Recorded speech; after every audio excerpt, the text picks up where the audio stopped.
This footage was taken in 2010.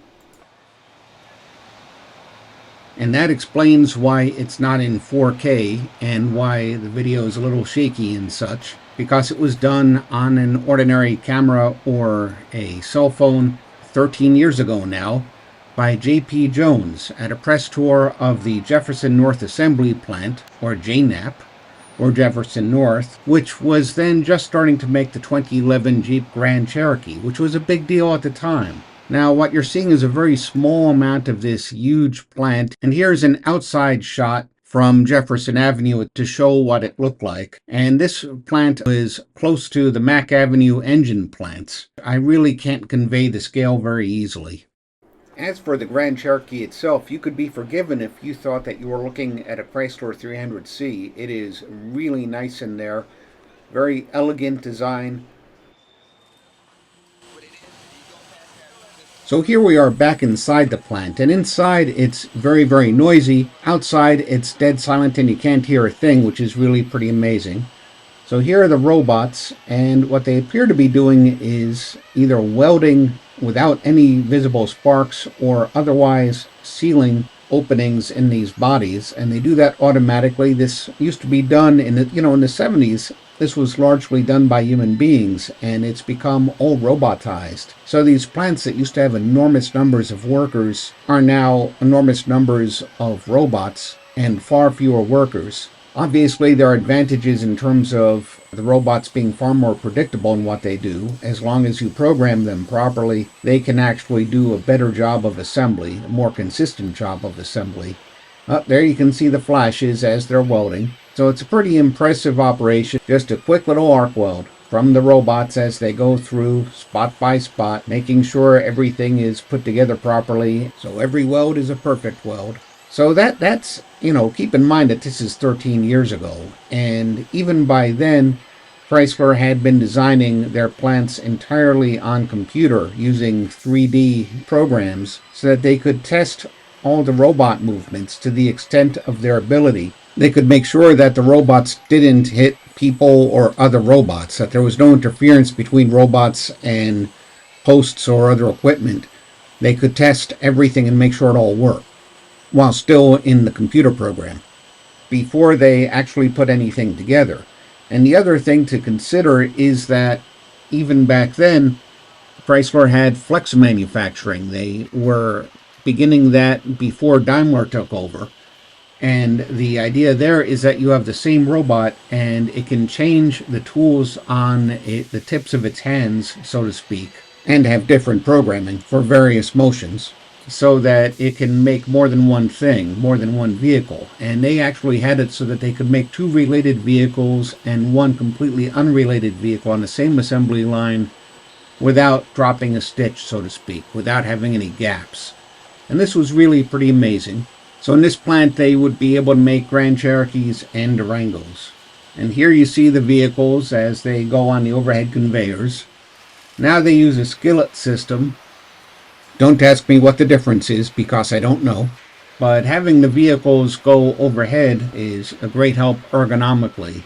Things have really advanced since the 60s and 70s, not to mention incredibly advanced, obviously, since the original assembly lines and then the rolling assembly lines. Ransom Olds being the first to do a assembly line with his curved dash Oldsmobile, and then Henry Ford famously doing the first one with conveyors.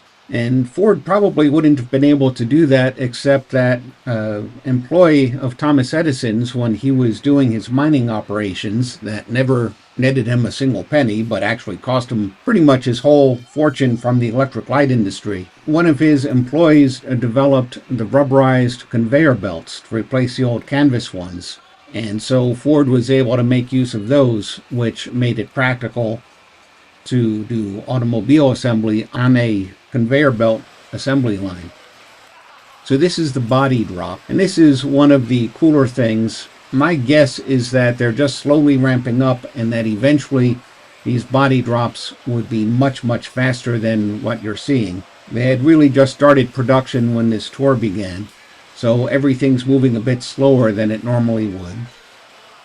And of course there's media here, and you don't want to have things going at full speed while the media are around because there is a chance of injury.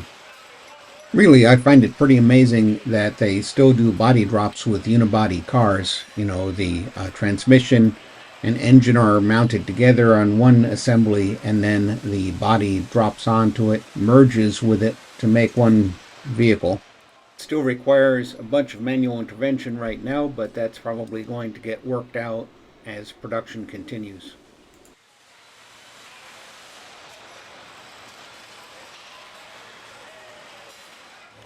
Way up above, in a lot of places, there are these plant status indicators. It's a pretty good way of knowing exactly what parts of the plant are doing well and which parts are doing poorly. As you can see, carts move automatically on their own, holding engine and transmission assemblies and such. This is actually the entire lower part of the vehicle before it gets joined in the body drop.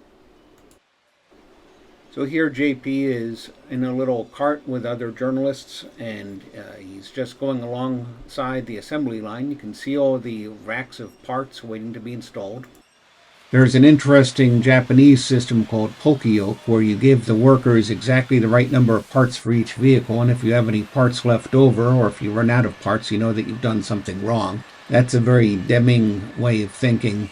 Very clever. So if somebody's supposed to put on 5 bolts, they get a baggie of 5 bolts for each car, or a little box of 5 bolts. A lot of the workers, you look at this and it looks like nobody's doing anything, and you get that, union factory workers are lazy thing if you're minded that way. And of course, that's because the plant hasn't really started full production. So up above there in the ceiling that you saw a moment ago is the executive offices. And now we have the media presentation from that day. So you've got people from the union and you've got people from the company. And then you've got the presentation of the car. So one of the ones that they just finished comes down through the line, or possibly a prototype that was made months ago. It's impossible to tell. And there's your new Grand Cherokee. Now that's Governor Gretchen Whitmer, and she actually did a lot to make sure that this plant got upgraded as it was, and she was just hugging the head of the company, Sergio Marchione. And she's going to give a little speech, but we're not going to listen to it because the video is just about over. Thanks for listening.